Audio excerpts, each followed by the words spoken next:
Acidemia lática. Já devem ter lido sobre isso, certamente, e notado que existem dois termos, a acidemia e a acidose, para tratar de pH num contexto fisiológico.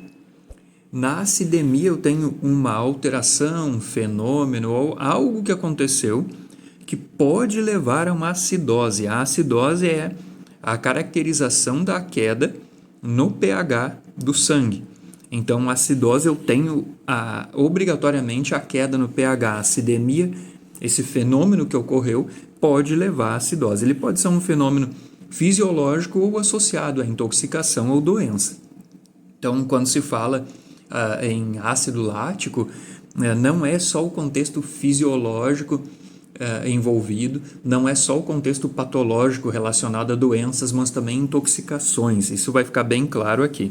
É legal lembrar assim que, para aprender mais ainda sobre isso, né, o organismo produz ácido lático o tempo todo. Isso já foi comentado em alguns vídeos aqui da gliconeogênese, gliceroneogênese, funções do lactato, mas é sempre bom lembrar que eu produzo lactato o tempo todo na saúde e na doença, acordado, dormindo, em jejum e em qualquer estado alimentado por essas células ou tecidos ou sistemas, como está ali embaixo. Então, as hemácias, células vermelhas do sangue, não esqueçam, produzem sempre ácido lático, mas nem sempre eu vou para uma acidose, né? Então, fica mais claro ainda, é permanente a produção de ácido lático por esse tipo de célula. Agora, imagine que não são só elas. A epiderme, cartilagens, cristalino, medula renal, porções do intestino que não são tão irrigadas e o sistema nervoso central, mais representado, claro, pelo encéfalo.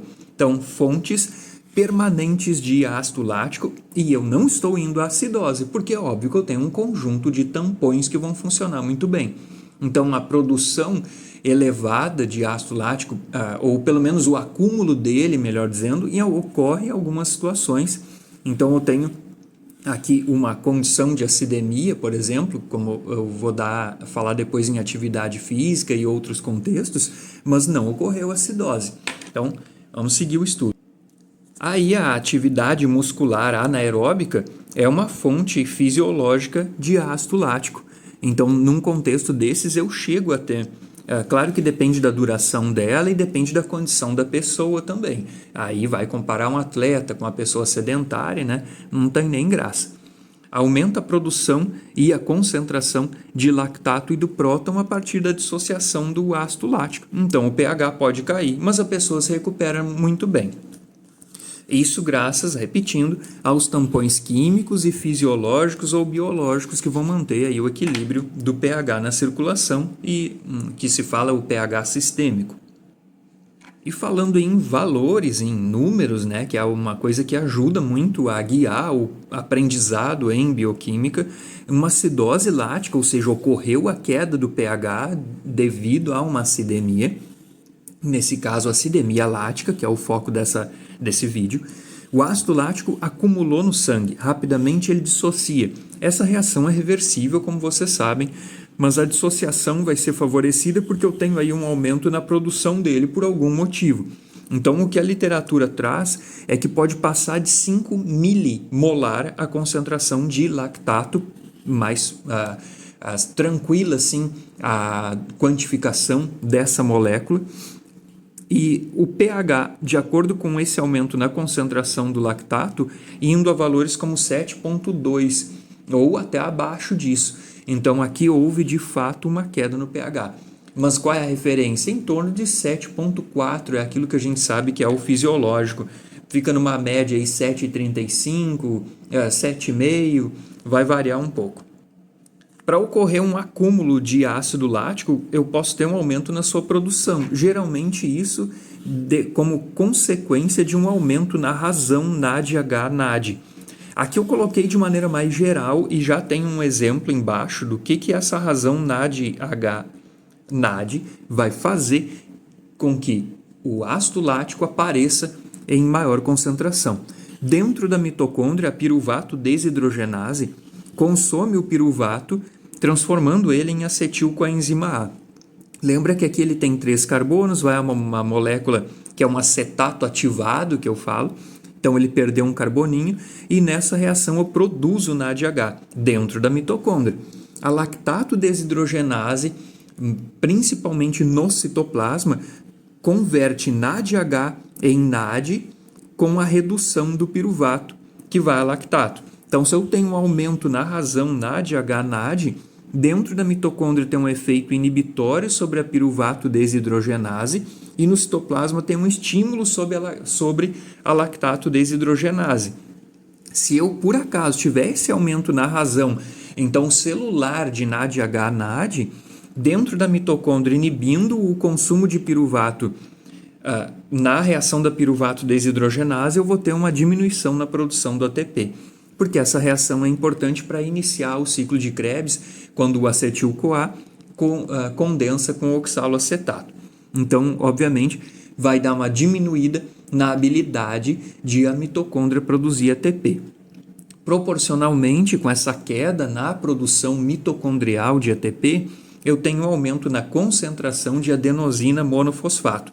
Em conjunto, menos ATP e mais AMP, um estímulo sobre glicólise. Então, a glicólise vai ser aí uma fonte de piruvato, mas de forma acelerada, porque eu tenho, por algum motivo, uma alteração na razão NADH-NAD. Eu vou dar exemplos em seguida.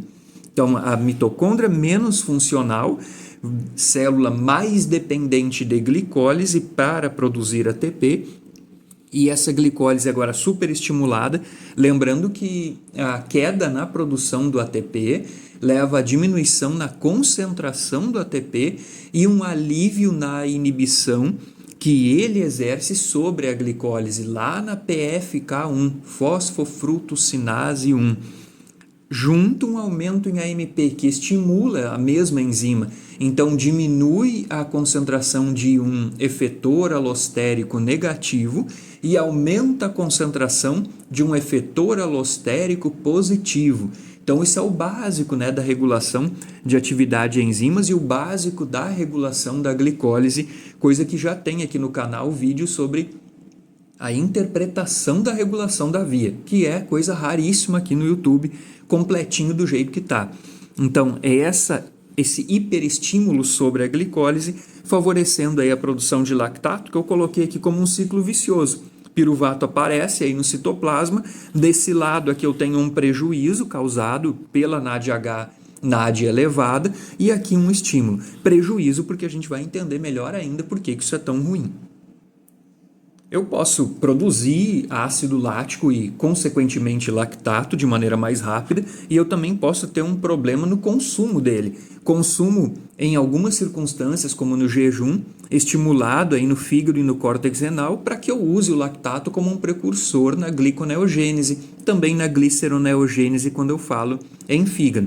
E outros destinos, aí pode olhar o vídeo onde eu falo que o lactato é muito mais útil que na gliconeogênese, que é o que se sabe, é mais divulgado aqui no YouTube, mais batido, né? É aquilo mais óbvio. Então, outros destinos para o lactato, posso ter comprometimento deles e aí eu tenho redução no consumo. Se o lactato fica mais tempo na circulação, mais fácil fazer aquela reação de vai e vem ali de ácido lático a lactato e o próton livre. Então, mais tempo na circulação, maior a chance de ocorrer aquela reação de um lado para o outro, e aí o efeito no pH. Nos exemplos, o primeiro que eu trago já fica bem óbvio pela discussão sobre a piruvato desidrogenase, né, aquele complexo enzimático, bastante interessante de estudar ele em separado até. Mitocôndria, disfunção na organela, certo, mas que tipo de disfunção é essa? Doenças ou mutações que afetem enzimas do ciclo de Krebs, né? Daí tu vai falar, deficiência em piruvato desidrogenase, a deficiência na piruvato carboxilase, que também consome o piruvato, transformando ele em oxaloacetato nesse caso.